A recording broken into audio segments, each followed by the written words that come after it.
Hands-on harmony was a lesson I created again in conjunction with Dan Grayberg and Eileen Giardino at my practicum site at William Penn Middle School in Pennsbury.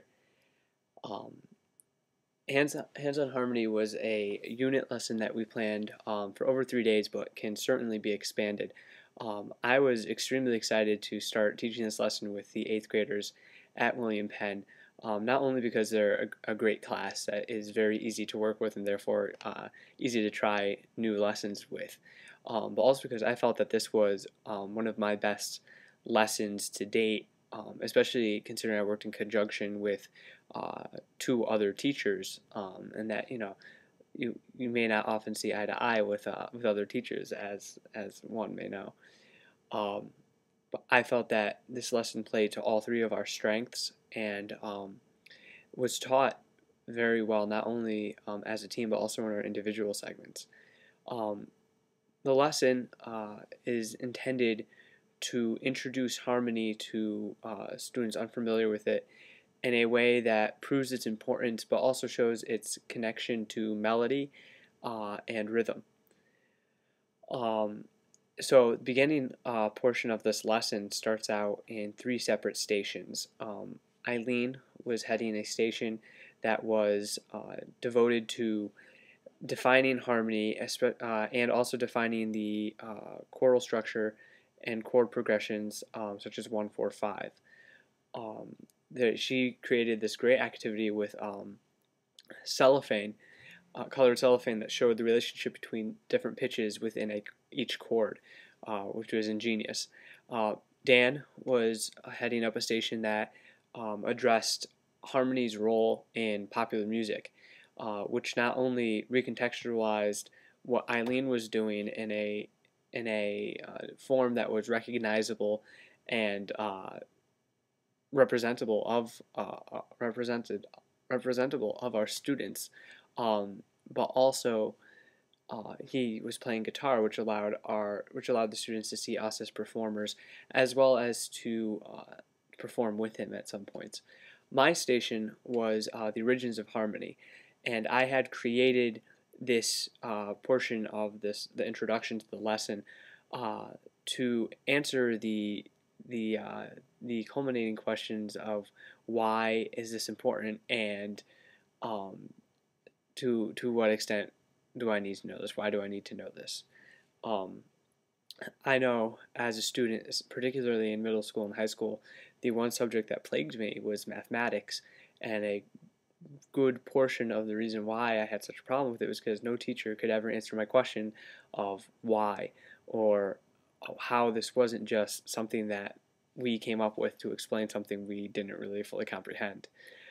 So I made the station in part to address those questions, to address that need to know, um, which could, if you have a student like me who was a little bit of a nuisance in the classroom because of that steadfastness in their beliefs or their own education, um, that can derail a lesson quickly. And by presenting this information right off the bat, we could save ourselves and our students obstacles down the road in their learning process. I also did it in a fashion that would allow these students to experiment with new instruments and also with one of my computer programs, Audacity, which is a recording program that has a vocal analysis portion of it, which shows the harmonics. I did that not only for the experience of it, but also so that it gave them a visual. Because when you're talking about harmonics and fundamental pitch, they're all very abstract things that you can't visually see, you can't touch. They're abstract. So this gave a visual cue, so I just wasn't pontificating on imaginary things that the students have no proof that they were real or not. Um, I think that this portion of the lesson went fairly well. This is the clip that you're about to see is the second of the three groups that rotated to my station. The first group went very well. They got very far. I even experimented with some throat singing with them, which they enjoyed. The second group was taking a little bit longer to understand and grasp the concepts. I tried to do a little bit of reciprocal questioning at the end of their section since I had a little bit of time, and that cleared some things up, especially some of the students were a little unsure about the relationship between harmonics and harmony.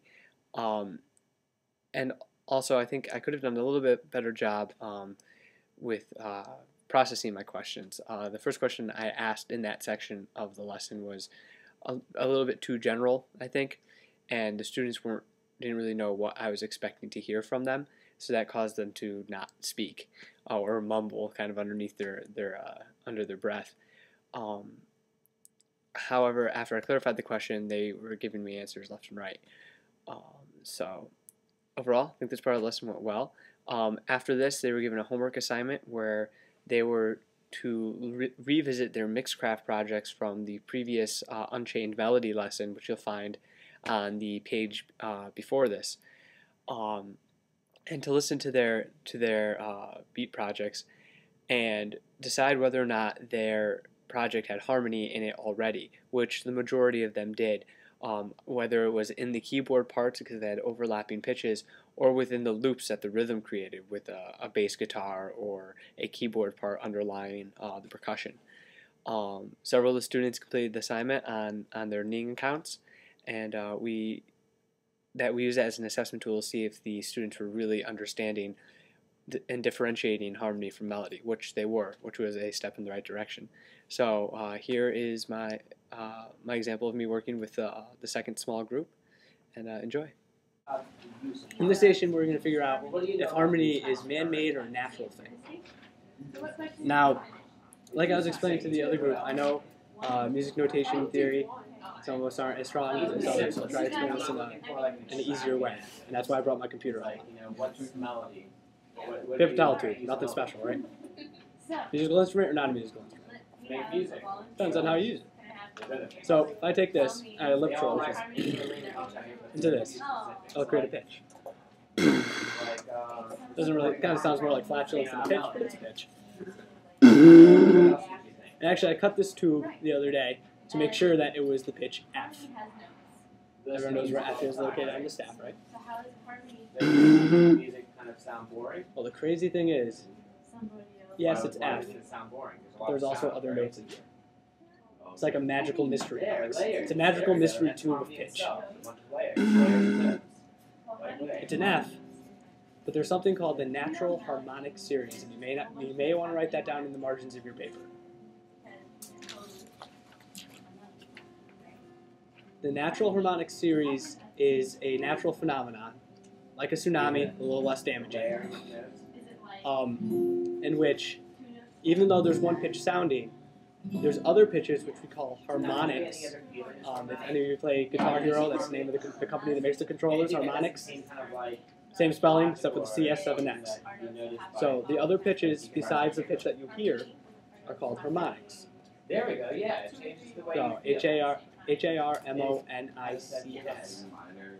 So when I play this tube, there's an F, but there's also a B flat, which you don't really hear, but it's there. And I can prove that's there by changing my embouchure, the way my mouth is.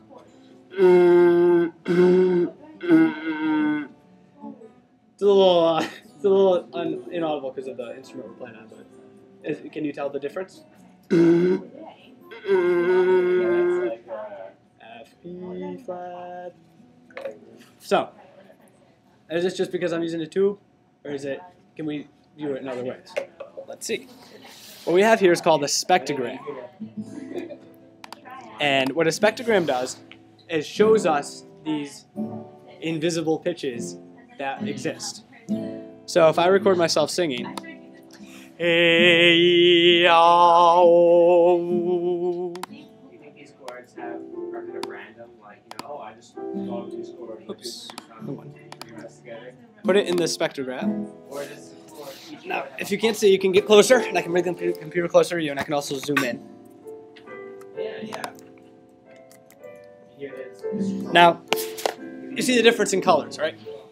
Is anyone colorblind, by the way? Just to make sure I'm not. Okay. So Then you hear this lower, really, really, really bright one that kind of looks like it's on fire,